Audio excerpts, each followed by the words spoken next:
Apparently Prince had that like crazy work ethic. He might be the most prolific musician that ever lived.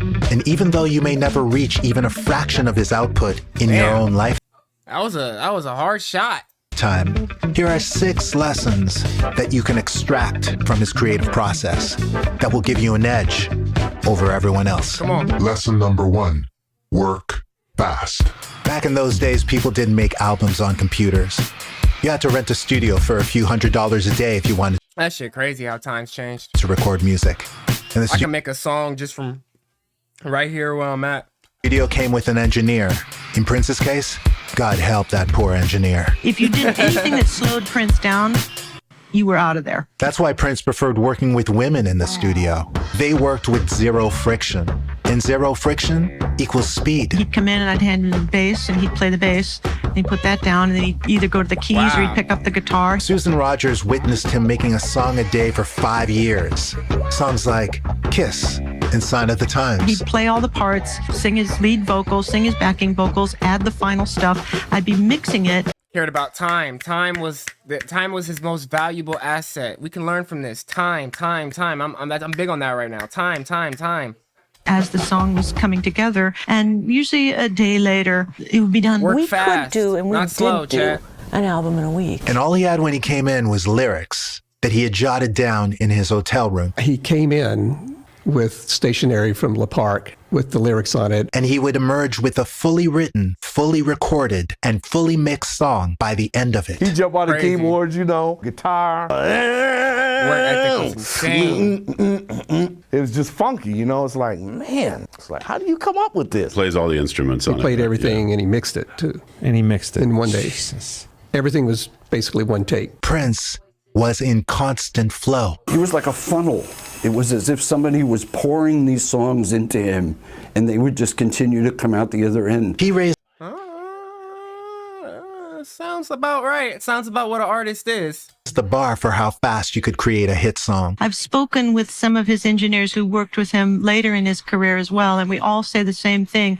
You know, after Prince, you try to not feel disdain for a person who needs to take all day to do a guitar part.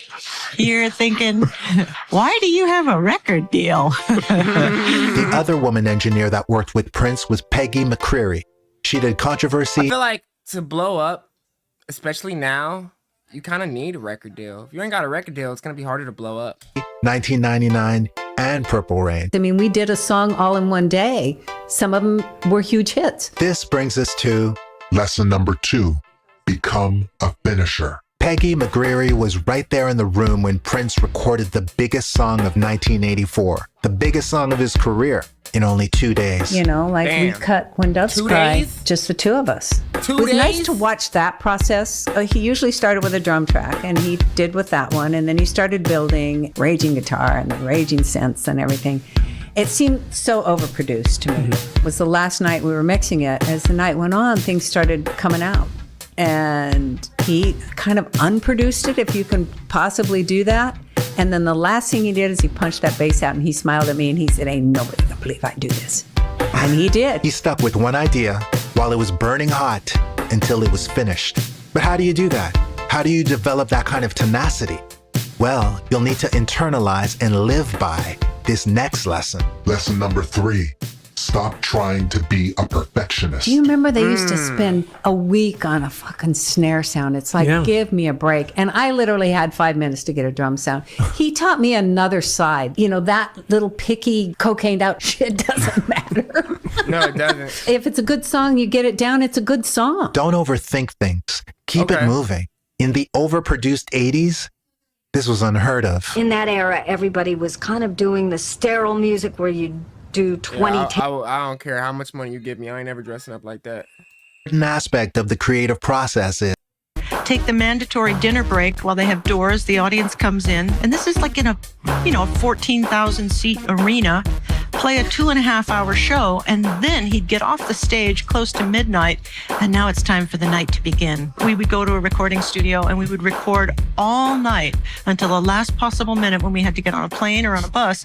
You sleep on the plane, you sleep on the bus, you get to the next city, you get on stage and you start sound check all over again. That's what we did. That was normal life. If you're awake, you're making music. That's how you have to start thinking about If you're awake, you're making art. I like that. I like that a lot. life if you want to be a creativity I machine. like that a lot. If he was awake, Prince was recording.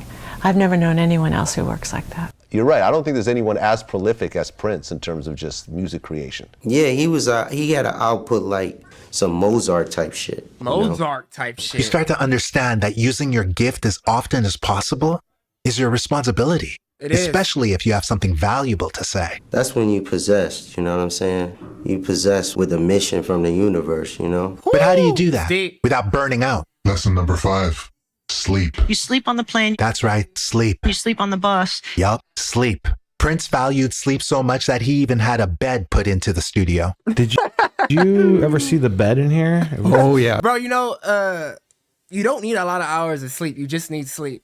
No, I wasn't working during that time. But you did see it. It was elaborate. It was like really fancy coverings. It might have been brass. I can't remember. It was a bed with purple sheets. Craig had to go out every Friday and get new sheets, purple sheets. It was once a week. That was his duty as a studio manager, to go get Prince the purple sheets. Purple sheets.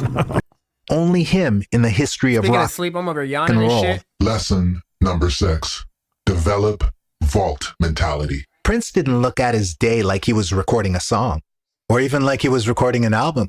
Prince looked at his day like he was crafting his legacy. And that's why as soon as he built his own recording studio, he also built the vault.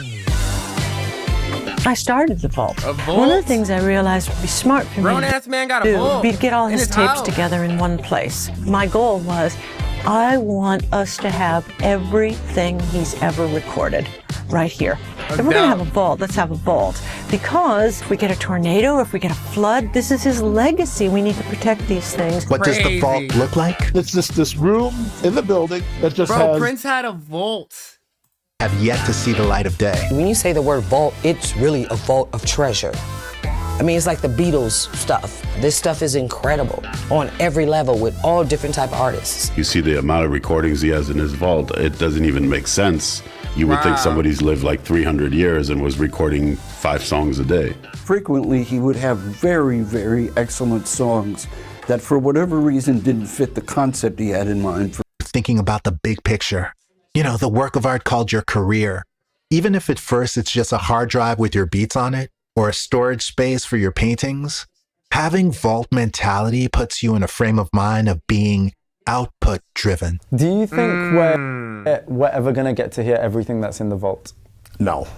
Damn, too much music to even allow y'all to listen to. Why? Because he won't put it out? No, because I think if you could, you would probably be you'd probably be sitting there for 10 years.